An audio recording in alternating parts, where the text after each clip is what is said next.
अच्छा साथ ही आपको पता है कि कहीं ना कहीं शरारत की कोशिश तो की जा रही है। हम और हर शरारत की इस कोशिश को नाकाम भी बनाते चले जा रहे हैं। जब राफेल तैयारे इनके पाकिस्तान की तरफ परवास करने की जुर्रत करते हैं तो उनका नेविगेशन कम्युनिकेशन सिस्टम हम जाम कर देते हैं और फिर हम समुद्रों में इनके जहाज को सर्वेलेंस पे करते हैं। सो वो सारी चीज़ें हम साथ साथ कर रहे हैं, लेकिन एट द सेम टाइम एक और तरीका भी है ना इनका यहाँ पे बेअमनी फैलाने का, वो है प्रॉक्सीज के जरिए जी। और वो आज की बात नहीं है, वो तो अमन पीस टाइम्स भी अगर हम कह लेना तो उनमें भी चल ही रहा है। तो ये बहुत बड़ी बात है कि हमने इतना जिसको कहते हैं ना वावेला नहीं मचाया। ऑल्दो अब हम बता रहे हैं, दुनिया को तब भी बताया था लेकिन अब भी हम बता रहे हैं कि they have been doing this for a while now.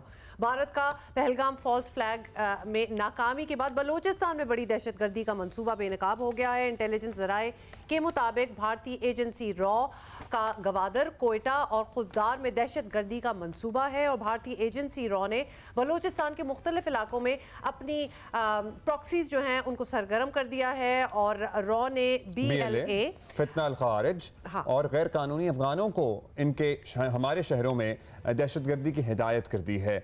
Raw कार्रवाइयों के लिए दहशतगर्दों को अफगानिस्तान से भी मुतल्लिका इलाकों में भिजवाने के सिलसिले में लगी हुई है। ये ना सोचें ये कोई अलिफ लैला की we have got their spies, मतलब हमने पकड़े हैं उनके स्पाइस, तो हमको पता है कि क्या हो रहा है, दुनिया को पता है। इट्स नॉट एज इफ कि और उनके सर्विंग ऑफिसर्स कुलभूषण यादव की मिसाल आपके सामने है। ये ऑपरेशंस हेड करते हैं, वो देखते हैं, मॉनिटर करते हैं, प्लान आउट करते हैं इन प्रॉक्सीज के साथ मिलकर। साथ ही आपको बताएं कि इंटेलिजेंस जराए के मुताबिक दहशतगर्दी के मंसूबे के पीछे पहलगाम फॉल्स फ्लैग ऑपरेशन बुरी तरह नाकामी है और भारतीय सरपरस्ती में दहशतगर्दी के मजमूम मंसूबे नाकाम बनाने के लिए कानून नाफिज करने वाले इदारे मुतहर्रिक तो हैं, मुतहर्रिक रहेंगे। और कौमी सतह पे, सियासी सतह पे भी हमने कल भी पार्लियामान के फ्लोर पे एक आवाज़ के साथ भारत को ये पैगाम दिया है कि हम सब मुत्तहिद हैं when it comes to our sovereignty, when it comes to our united है। हाँ जी, हमारी सालमियत के मसले पर जब भी बात आएगी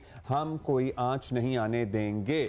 सिचुएशन तो है ये, अब सिचुएशन में आगे क्या हो सकता है ये हर गुजरते दिन के साथ नई डेवलपमेंट्स होती हैं तो पता लगता है। और हम आपको यहाँ पे सिचुएशन रूम में सुबह से लेकर शाम तक जियो न्यूज़ में अपडेट करते हैं। शौकत यूसुफजई साहब हमारे साथ मौजूद हैं, रहनुमा हैं पाकिस्तान तहरीक इंसाफ के। शौकत साहब, पाकिस्तान का केस इस मरतबा बड़ा मजबूत इसलिए भी है कि पाकिस्तान ने इस वाक़े के फौरी बाद तहकीकात की पेशकश भी की और कहा कि आप चाहें तो तहकीकात कर लें, हम आपके साथ भरपूर ताउन करेंगे, किसी इंटरनेशनल इदारे से मिलकर तहकीकात करा लें।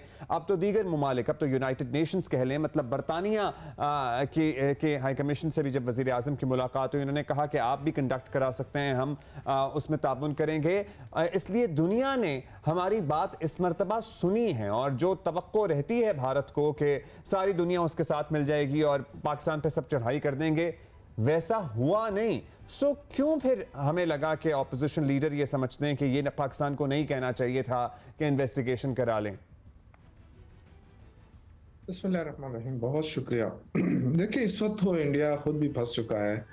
वो जो अपने लोगों को झूठ बोलता रहा कि पाकिस्तान तो डिफॉल्ट मुल्क है, पाकिस्तान कमजोर मुल्क है, जितने भी हमले हुए हैं ना वो सारा का सारा नजला पाकिस्तान पे डालते रहे, लेकिन आज तक वो सबूत नहीं दे सके। और ये अच्छा क्या है पाकिस्तान ने कि उनसे एक तो तहकीकात की बात की है, दूसरा ये कि सबूत मांगे। अब पाकिस्तान पीछे ना हटे। देखिए, हमारा जाफर एक्सप्रेस वाकया हुआ, उसमें क्या हुआ, सारे सबूत अब पाकिस्तान के पास मौजूद है, लेकिन पाकिस्तान इतना शद-ओ-मत के साथ नहीं गया। हम उस चीज का इंतजार करते रहे कि जी इंडिया हम पे इल्जाम लगाएगा तब जाके हम फिर कार्रवाई करेंगे। आज पाकिस्तान बड़ा सरगर्म हुआ है, तो ये पाकिस्तान के पास तो बहुत सारे सबूत हैं। और नहीं है तो ये BLA बलूचिस्तान में अंदर क्या हो रहा है, और यहाँ पे खैबर पख्तूनख्वा में दहशतगर्दी जो हो रही है, इसी तरह जो सीपेक पे जो हमले होते रहे, कराची में हुए, इन सब के पीछे कौन है? तो अगर पाकिस्तान के पास सबूत है तो मैं समझता हूँ कि पाकिस्तान को फौरी तौर पे जो है इस मामले के ऊपर जो है ना कोई कंप्रोमाइज नहीं करना चाहिए। अब वक्त है कि पाकिस्तान आलमी फोरम पे इस वक्त पाकिस्तान ने अपना मुकदमा लड़ा है जी, बड़ा इफेक्टिव 2 वीक्स ऑन, तो हमें लग रहा है कि बड़ा इफेक्टिव रहा है। लेकिन आपके कहने से शायद ऐसा तासुर मिल रहा है that you would have done it differently. तो क्या मुख्तलिफ करते अगर आप इस पोजीशन में होते? एंड वी आर, ये बड़ी ओपन एक डिस्कशन हम आपसे पूछना चाह रहे हैं because obviously idea, good ideas can come from anywhere. देखिए इसीलिए तो हम कहते हैं एपीसी बुलाए ना, ताकि हम भी अपनी कोई सजेशंस दें, तजावीज दें। वैसे सर और भी बड़े फोरम्स थे जिनमें आप जा सकते थे, मतलब एपीसी भी हो ही जाएगी, लेकिन फोरम्स तो बहुत मौजूद है। ये अतादारत को बिठा के आप ब्रीफिंग दे, ये फोरम नहीं था। फोरम ये है कि आप हमारी तजावीज सुने।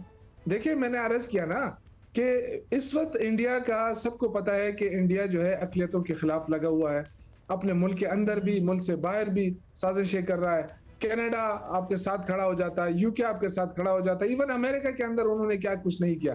तो मैं ये समझता हूँ कि पाकिस्तान के पास बेहतरीन मौका है कि उनकी जो सिफारतकारी है उसमें तेजी आनी चाहिए, और ऐसी सिफारतकारी हो कि सारे सबूत के साथ जाए आलमी फोरम के ऊपर, वहाँ मुस्तकिल तौर पर इसके खिलाफ, इंडिया के खिलाफ अपनी कार्रवाई जारी रखे। ये नहीं कि बस हम कहें कि जी एक स्टेटमेंट दे दिया या हमने धमकी दे दी, नहीं, हमें इस फोरम के ऊपर भी जाना चाहिए और मुस्तकिल ऐसे लोगों की ड्यूटी लगानी चाहिए कि वो मुस्तकिल जो है वो अतातारट जैसे लोग नहीं, सही जो जानते हैं सिचुएशन को जानते हैं और वो दुनिया के सामने इस चीज को करे। तो इस मर्तबा जिस तरह से पाकिस्तान का डिप्लोमेटिक सतह पे मुकदमा रखा जा रहा है, इंटरनेशनल कम्युनिटी के सामने रखा जा रहा है, जाहिर है हमारे अफवाज पाकिस्तान तो हम वक्त तैयार हैं ही, या हुकूमत की जो कोशिशें हैं, आपको लगता है कि बिल्कुल आप मुतमईन हैं, मतलब या फिर कोई कमी रह गई है, या फिर कोई आपको लगता है कि हाँ इससे बेहतर हो सकता है? जहाँ तक हमारे दिफाई पोजीशन का ताल्लुक है, अल्हम्दुलिल्लाह पाकिस्तान के दिफा बहुत मजबूत है, अल्हम्दुलिल्लाह। यानी आप ये ना देखें कि पाकिस्तान, इंडिया जो है वो 1.5 अरब की आबादी है, उनकी फौज ज्यादा है, उनके पास असला ज्यादा है। इस तमाम सिचुएशन के बावजूद इंडिया के लोगों को आज अंदाजा हो गया है कि पाकिस्तान एक मजबूत मुल्क है। इसमें तो कोई दोराई नहीं है, इसमें कोई शक नहीं है। हमारे लाख इख्तलाफात हों, लेकिन जो उन्होंने तो बड़ा, अभी आज तक राफेल तैयार है कि वो जो ना किस्तें भर रहे हैं, और वो कहते रहे लोगों को कि जी हमारे पास राफेल आ जाएंगे तो हमारा दिफा और मजबूत हो जाएगा। आज इंडिया के लोगों को पता चल गया कि राफेल शाफेल कुछ भी नहीं है, वो जो जेट 10 थंडर तैयार है वो ही काफी है उनके लिए। तो कहने का मकसद ये कि पाकिस्तान का दिफा तो मजबूत है, लेकिन सिफारती तौर पे जो कमजोरियां आ रही हैं उसको जरूर ओवरकम करना चाहिए। मसलन क्या कमजोरियां आ रही हैं? देखिए ये आप नहीं कह सकते कि हमारी कमजोरियां नहीं है। अगर आप, चीन आपके साथ खड़ा है, तुर्की आपके साथ खड़ा है, तो वो आपके देरीना दोस्त हैं, लेकिन बाकी ममालिक जो है ना उनको भी बड़े आसानी के साथ किया जा सकता है। देखिए बहुत सारे मुल्कों की अपनी कमजोरियां हैं कि इंडिया बहुत बड़ा मुल्क है, उनका तिजारती मजबूरियां होती हैं उनकी तिजारत के साथ। लेकिन मैं ये कहता हूं कि इस वक्त चूंकि दहशतगर्दी हर तरफ उनका हाथ आ रहा है, पूरी दुनिया में आ रहा है, दूसरे मुल्कों में जाके वो कर रहा है, ये बेहतरीन मौका नहीं है कि हम इसके लिए मुस्तकिल हम शौकत साहब हम फिर भी आपसे कहेंगे कि आप थोड़ा सा स्पेसिफाई करें कि आप क्या सोच रहे हैं कि क्या मजीद होना चाहिए, क्योंकि अगर हम अपने वजीर आजम को देखते हैं, नायब वजीर आजम को देखते हैं, हम किसी लेवल पे भी देखते हैं, हम अपने मुस्तकिल मंदूब जो हमारे यूनाइटेड नेशंस में बैठे हैं आसिम इफ्तिखार, उनको भी देखते हैं, ऐसा तासुर तो हमें यही नजर आ रहा है कि they are speaking on each and every forum, and there's a coordinated effort as well. There is a coordinated effort, सारे एक दूसरे से अलाइंड हैं। मैं ये अर्ज करूं, देखें इस मौके के ऊपर तो कोई भी होना तो वो इस तरह सरगर्मी दिखाएगा, क्योंकि इंडिया थ्रेट कर चुका है। मैं ये कह रहा हूँ कि मुस्तकिल एक अमल होना चाहिए सिफारतकारी का। ये नहीं है कि वहां पे हमला हो गया और उसने इल्जाम लगाया तो हम इल्जाम के जवाब में अब सबूत देने जा रहे हैं। समझौता एक्सप्रेस का, जाफर एक्सप्रेस पे हमला कब हुआ है? क्या हमारे पास उसके सबूत मौजूद नहीं थे? हमने क्यों इतनी देरी की? आज हम तैयार हो रहे हैं कि जी हमारे पास सबूत मौजूद है, तो ये लोग क्या कर रहे थे? हाँ शौकत साहब, लेकिन आपके दौर में आपको याद ही होगा अभिनंदन टीज फैंटास्टिक को तो हमने वापस कर दिया था। हमने उस मौके का फायदा किस तरह उठाया, और अगर उठाया तो शायद प्लीज जॉग आवर मेमोरी के उस वक्त हमने क्या किया था? हमने दुनिया को बताया कि अब पाकिस्तान अमन चाहता है। वो एक बहुत बड़ा मैसेज गया था पाकिस्तान का, और आज भी दुनिया इसको तस्लीम करती है। देखिए मैं ये अर्ज कर रहा हूँ कि ये कोई, मैं आपके साथ कोई बहस नहीं कर रहा हूँ कि पाकिस्तान को क्या करना चाहिए क्या नहीं करना चाहिए, लेकिन ये हमारा मुल्क है, हम सबका मुल्क है। ये सियासी म्यासी इख्तलाफात अपने काम कर रहे हैं, मेरा उससे कोई ताल्लुक नहीं है। मैं जो बात कर रहा हूँ मैं मुल्क के लिए कर रहा हूँ। आज देखिए बाबरी मस्जिद गिराई उन्होंने, मंदिर बनाया, बीजेपी हार गई वो सीट। आज बीजेपी देखे ना 2014 में वो 282 सीटें लेती है, 2019 में 303 सीटें लेती है। आज वो 240 सीटें लिए द्वारा, इसका मतलब है कि ग्राफ नीचे आ रहा है ना उनका। सर आप कह रहे हैं कि आपने अभिनंदन को छोड़ के अमन का पैगाम दिया था। जब नरेंद्र मोदी, जाहिर है उनका मिजाज है बीजेपी की सियासत का, लेकिन अगर माजी में हमें एक ही इंसिडेंट या इंस्टेंस ऐसा नजर आया था जब ऐसा लग रहा था कि शायद कुछ बेहतरी आ सकती है, वो उस वक्त के वजीर आजम के घर चल के आए थे, उनके घर में तकरीब थी, और उस वक्त क्या वावेला मचाया गया था और क्या प्रोपेगेंडा किया गया था और क्या तूफान बदतमीजी खड़ा किया गया था सबकी तरफ से। तो वो दोस्ती तो अभी भी काम आ रही है ना कि नवाज शरीफ खामोश रहा। लंदन में कितने लोग उनसे पूछते रहे, अपने आप को कितना बड़ा लीडर वो समझता है, बल्कि है, मैं तो कहता हूँ लीडर है, तो वो क्यों मतलब खामोश रहा इस मौके के ऊपर। ये जो बीबी रोज तकरीरें करती है इमरान खान के खिलाफ और पीटीआई के खिलाफ, मरियम बीबी, तो ये इंडिया के खिलाफ क्यों नहीं बोलती है? देखिए इनकी मजबूरियां हैं, इनके कारोबारी मजबूरियां हो सकती है, ऐसी मजबूरी तो फिर आप बता दें कि बानी पीटीआई ने भी जब आप कह रहे हैं अगर उनकी कारोबारी मजबूरियां तो आपके पास सबूत होंगे नवाज शरीफ की कारोबारी मजबूरी है। ना दे सबूत, छोड़ दें इस चीज को। शौकत साहब, हम आगे चलते हैं। जब इंडिया में इलेक्शंस हो रहे थे तो बानी पीटीआई ने क्या ये उम्मीद नहीं जाहिर की थी कि वो चाहते हैं कि मोदी जो है वो ही जीते? तो तब उनकी भी तो कोई मंतक थी ना, वो भी तो ये सोच ही रहे थे। अगर आप इमरान खान का हवाला दे रही है ना, तो इमरान खान वाहिद बंदा है जो मुल्क के अंदर पीस चाहता है, रीजन के अंदर पीस चाहता है, दुनिया में अमन चाहता है। नहीं सर, हम भी चाहते हैं। हमेशा नहीं सर, वाहिद तो नहीं है, वाहिद तो हर चीज पे वाहिद तो ना ले आया करें, बाकी लोग भी चाहते हैं। इशू है कश्मीर का इशू है, उन्होंने हमेशा अमन की बात की है। दुनिया में अमन आएगा तो सारी चीजें खत्म होगी, लेकिन वो छोड़ें आप। आज भी अगर इमरान खान को आप रिहा कर दें, आपको बहुत सारे सोल्यूशन मिल जाएंगे। ये जो चुप चुप के दब के जो बयान देते हैं ना, कभी अतातारिट के जरिए, कभी इसाकडार के जरिए, इस तरह नहीं होता है। आपका प्राइम मिनिस्टर को फ्रंट फुट पे आना चाहिए। आपकी तमाम पार्टी जो इस वक्त फॉर्म 47 की जो हुकूमत बनी हुई है, उनको फ्रंट फुट पे आकर खेलना चाहिए। उसी तरह सर जिस तरह उस वक्त के प्राइम मिनिस्टर ने फ्लोर ऑफ द हाउस पे कहा था ऑपोजिशन को कि जब ऑपोजिशन उनसे सवाल कर रही थी, तो वो बयान भी रिकॉर्ड का हिस्सा है कि मैं क्या करूं, क्या इंडिया पे हमला कर दूं। I hope you remember that statement. So वो उस तरह का फ्रंट फुट चाहिए आपको। देखिए, आप लोगों को उकसाते हैं। उसने सही क्वेश्चन किया था, वो पार्लियामेंट था और वो सही जगह थी। उन्होंने क्या बताया, सजेशन देना, क्या करूं? आज आपसे कोई सजेशन मांग रहा है, आपको ब्रीफिंग लाके दे रहा है चुपके से, आज जी ब्रीफिंग आपको देते हैं। आप देखें, लोगों को बुलाएं, जब साथ बैठते तो फिर सजेशंस भी दे सकते थे। नहीं शौकत साहब, दूसरी बात ये है कि जी शौकत साहब, दूसरी बात ये है कि good ideas don't remain behind close doors. मतलब आप कह रहे हैं कि बानी पीटीआई को आज़ाद करें, बड़े आइडियाज अच्छे वो अभी भी दे सकते हैं आइडियाज, कोई ऐसी बात नहीं है। बिहाइंड क्लोज डोर्स भी हो सकते हैं, तो व्हाई लिंक इट टू उनकी रिहाई? मैं अर्ज करूं, सारे कह रहे हैं ना कि फौज तब जंग लड़ती है जब जीतती है, जब उसके पीछे कौम खड़ी होती है।